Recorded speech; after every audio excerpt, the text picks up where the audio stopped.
I took the money. I sold the house. Bye. That was it. No pause, no explanation, no apology. I sat there holding my phone in my quiet kitchen, the same kitchen I had cooked in for decades, and instead of screaming or crying, I laughed. Not because it was funny, but because he had no idea what he had just done. My name is Donna Caldwell. I'm 63 years old, and until that phone call, I thought I understood my life completely. I lived in a calm suburban neighborhood outside Columbus, Ohio. I worked part-time, paid my bills on time, and kept my routines simple. Nothing extravagant, nothing risky, just a life built slowly and carefully over many years. Stephen Caldwell is my only child. I raised him alone after his father passed away when Stephen was young. I worked extra hours, I skipped vacations. I put my dreams on hold so he could have opportunities I never had. I trusted him without hesitation, because I believed that love and trust were the same thing. When Stephen told me he had taken my savings and sold my house, he spoke as if he were announcing the weather, as if my entire life was a minor inconvenience to him, as if I would simply accept it and move on. "You'll be fine," he had said earlier, "you don't need much." What Stephen didn't know, what made that laugh escape my chest before I could stop it, was this. The house he sold was not the house I lived in. And the woman he thought was weak, confused, and easy to erase was about to become the biggest problem he had ever created. This is the story of how my son tried to take everything from me, and how he learned too late that I was not as powerless as he believed. Before that phone call, my life was quiet in a way many people would call boring. I called it peaceful. I had been a widow for over 30 years. Stephen's father died suddenly, and overnight I became everything for my son. Mother, father, provider, protector. I learned quickly that life does not pause for grief. Bills still arrive, children still need dinner, school forms still need signatures. So I worked steadily and carefully, office jobs, administrative work, anything stable. I learned how to budget down to the dollar. I saved slowly, consistently, never chasing shortcuts or risks. Every decision I made was about security, not luxury, not status, security. Stephen grew up knowing that if something broke, we fixed it. If money was tight, we adjusted. I never told him no without explaining why.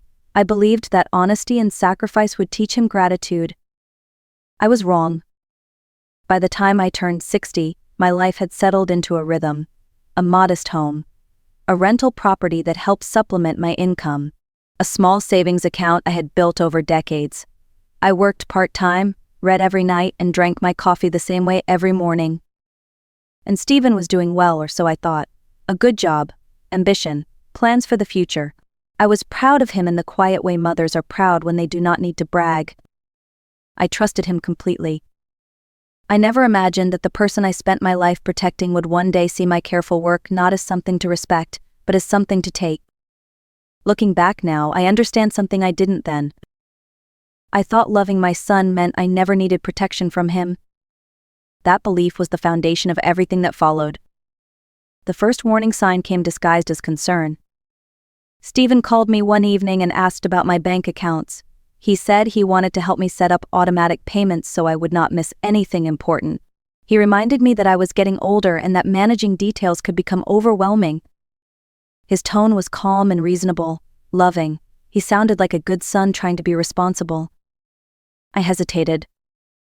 I had always handled my own finances. I liked knowing where every dollar went. But Stephen was my child, and I did not want to appear distrustful. I told myself this was what healthy families did. They helped each other. So I gave him limited access, nothing dramatic, just enough to view accounts and assist if needed. I remember telling him very clearly, "This is for emergencies only." He agreed quickly, too quickly. A few weeks later, Stephen came to visit with his fiancée. Her name was Lauren.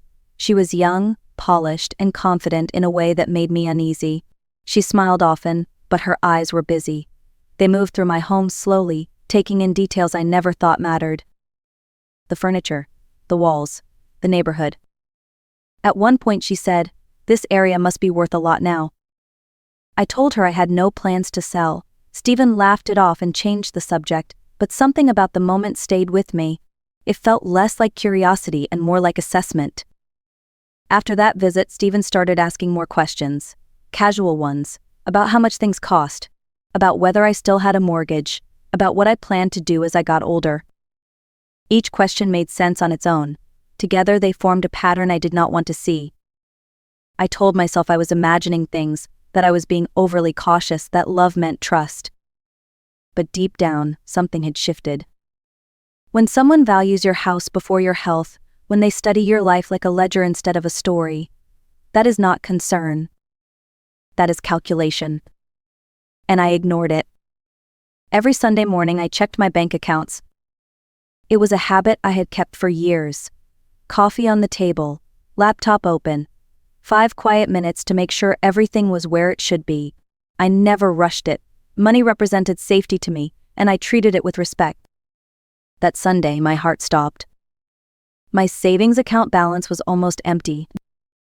The account I had built over decades, money from careful saving, from insurance after my husband died, from years of saying no to things I wanted so I could say yes to security later, reduced to a number so small it barely felt real. I refreshed the screen, then again. I logged out and logged back in. Nothing changed. My checking account was nearly empty too, a few dollars left like an afterthought. My hands started to shake as I called the bank. I remember apologizing to the representative before I even explained the problem. She spoke gently as she reviewed the transactions, large transfers, multiple withdrawals, all authorized through online access. Then she said the name of the account the money was sent to. Stephen Caldwell. I couldn't speak. The room felt distant, like I was underwater. I thanked her and ended the call without asking questions, without demanding answers. I simply sat there staring at the wall across from my kitchen table. For hours. I did not cry. I did not panic. My mind refused to accept what my eyes had seen. I kept waiting for logic to appear, for a reasonable explanation. But none came. By the time the sun began to set, one truth had settled heavily in my chest. The money wasn't missing. It had been taken. And the person who took it was the one I had trusted more than anyone else in the world. The next morning my phone rang. Stephen. For a brief moment I thought maybe this was where everything would make sense. Maybe he had discovered a mistake. Maybe he was calling to tell me the bank had it wrong. His voice was cheerful, almost excited. Mom, I have great news, he said. Lauren and I decided not to wait. We're getting married tomorrow. I sat down slowly, my hand gripping the edge of the table. Before I could respond, he continued, his words tumbling out as if he were late for an appointment. Oh, and about the money, I took it. I needed it for the wedding and our new start. You'll be fine, you don't need all that. I felt something tighten in my chest. Stephen, I said, my voice barely steady, my savings, that was everything I had. He laughed, not nervously, not apologetically. He laughed like someone brushing off a small inconvenience. You have Social Security, Mom, and the house is gone now anyway, so your expenses will be lower. The house? I asked. Yes, he said casually. I sold it yesterday. I had the paperwork, power of attorney and all that. The money's already spoken for. For a moment the world tilted. 30 days to move out, that was what he said next. 30 days to pack up my life. I remember staring at the wall again, the same spot as the day before, wondering how my own child could speak to me like a stranger. Then the line went dead. Stephen had hung up to answer a call from a caterer. That was the moment my heart finally broke. Not loudly, not dramatically.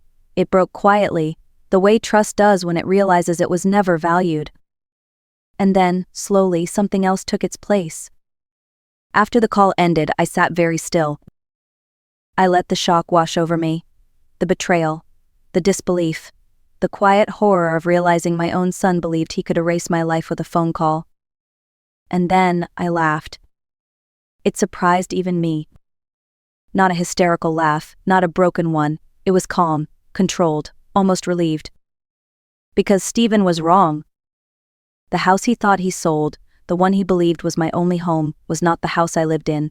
It was a rental property I had purchased years earlier as a safety net, a modest place on Oak Street, occupied by long-term tenants with a valid lease still in effect. Stephen did not know about the lease. He did not know about the paperwork. He did not know that selling that property without disclosure would place him squarely in the middle of a legal disaster. And the home I was sitting in, the kitchen where I held the phone in my shaking hand, was not in my personal name at all. It was protected inside a family trust established years earlier, long before Stephen ever asked about my finances. He could not touch it. Not legally, not ever. Stephen believed I was a confused older woman with one small house and a savings account he could drain without consequence. He believed I would panic, beg, or quietly disappear. What he did not understand was this. I had spent my entire adult life building stability. I kept records. I read contracts. I planned for the worst because I had already lived through it once. In that moment, the fear began to drain away, replaced by clarity. Stephen thought he had taken everything. What he had actually done was expose himself. And once I understood that, I knew exactly what I needed to do next. I did not call Stephen back. I did not rush to the police or collapse into panic. I made myself a cup of coffee and sat at my table until my hands stopped shaking. Fear pushes people to make mistakes. I refused to make any. Instead, I thought. What had actually been taken, what had been touched, and what had not? I pulled out my files. Old habits die hard. I kept everything labeled and organized. Bank statements, property documents, lease agreements, trust paperwork. I read through them slowly, line by line, grounding myself in facts instead of emotion. The rental property file was exactly where it should be. The lease with the tenants was valid and current. Any buyer would discover that within days. The trust documents for my home were airtight. Stephen had no authority over them. The money hurt the most. That savings account represented safety, medical care, independence, dignity. But even that had a trail. Digital transfers leave records. Records tell stories. As the pieces came together, a different question surfaced. What kind of mother did I want to be now? The one who protects her child from consequences, even when he commits harm, or the one who protects herself, even if it means letting him face the truth of his actions? I had raised Stephen to believe that actions had consequences, that honesty mattered, that taking what wasn't yours was wrong. If I ignored what he had done, I would be teaching him the opposite. This wasn't about punishment. It wasn't about revenge. It was about survival. And survival required clarity, not chaos. So I opened my notebook, wrote down every step I needed to take, and committed to one thing. I would move forward calmly, deliberately, and without asking my son for permission to protect myself. Stephen showed up at my door 3 days later. He did not call first. I saw his car pull into the driveway and felt my stomach tighten, but I did not hide. I opened the door calmly and stepped aside. He walked in like he still belonged there. His tone was sharp from the start. "What did you do, Mom?" he demanded. "The bank froze my account. The title company is calling me about the house. They're saying there's a problem." I closed the door behind him and faced him squarely. "There is a problem," I said. "You took money that wasn't yours, and you sold a property you had no legal right to sell." He scoffed. "You're overreacting. This is just paperwork. Just call them and tell them it's fine." "For you," I replied, "it's paperwork. For me, it's my life." His expression changed. The confidence slipped, replaced by irritation. "You gave me access," he said. "You trusted me." "I trusted you to help me," I said, "not to steal from me." That was when his patience broke. "You're being dramatic," he snapped. "Lauren and I needed that money. You weren't using it. You're old, Mom. What were you saving it for?" The words hit harder than the theft. I looked at the man standing in front of me and realized something painful and final. He did not see me as his mother anymore. He saw me as an obstacle. I told him I had contacted the bank, that I had spoken to an attorney, that the sale of the rental property would be investigated. For the first time since this began, Stephen looked afraid. "You wouldn't do that to me," he said quietly. "I'm your son." I met his eyes. "And I'm your mother," I said, "which is why I taught you that stealing has consequences." He left angry, slamming the door, certain I would back down. But I didn't feel weak. I felt steady. Stephen had finally realized something he never expected. I was not confused. I was not helpless. And I was done protecting him from the truth. After Stephen left, I sat alone in my living room and listened to the quiet. No ringing phone, no footsteps, no one asking anything from me. For the first time since this began, I allowed myself to feel the full weight of what had happened. The betrayal, the loss, the grief of realizing that the person I had spent my life protecting no longer deserved my protection. Being a mother had always meant putting Stephen first, his needs, his future, his comfort. But motherhood was never supposed to mean becoming disposable. I picked up the phone and made the calls I had been avoiding. First, the bank. I formally reported the withdrawals as unauthorized and requested a full fraud investigation. I did not soften my words. I did not minimize the damage. I told the truth.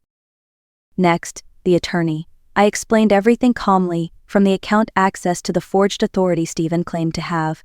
The lawyer listened without interrupting, then said something that stayed with me. "You are not doing this to your son," he said. "He did this to himself." That was the moment the line became clear. I was no longer choosing between love and cruelty. I was choosing between honesty and denial. I knew what would come next: anger, accusations, guilt. People telling me I should let it go because he was family. But family does not get a free pass to destroy you. That night, I wrote one sentence at the top of a fresh page in my notebook. Being a mother does not mean surrendering my dignity. Once that line was drawn, there was no going back. The consequences did not arrive all at once. They came quietly, methodically, the way truth usually does. The bank called first. They confirmed the transfers had been flagged as suspicious and formally classified as fraud. Stephen's access was revoked immediately. Every transaction was documented, every digital footprint preserved. Then the title company called. They had discovered the active lease on the rental property Stephen sold. The buyers were furious. Lawyers were involved. Questions were being asked that Stephen could not answer. Who authorized the sale? Why the tenants were never disclosed? Why the paperwork did not match the records? The sale was frozen. The money was locked. And Stephen was officially in trouble. He called me repeatedly, at first angry, then pleading, then silent. I did not answer.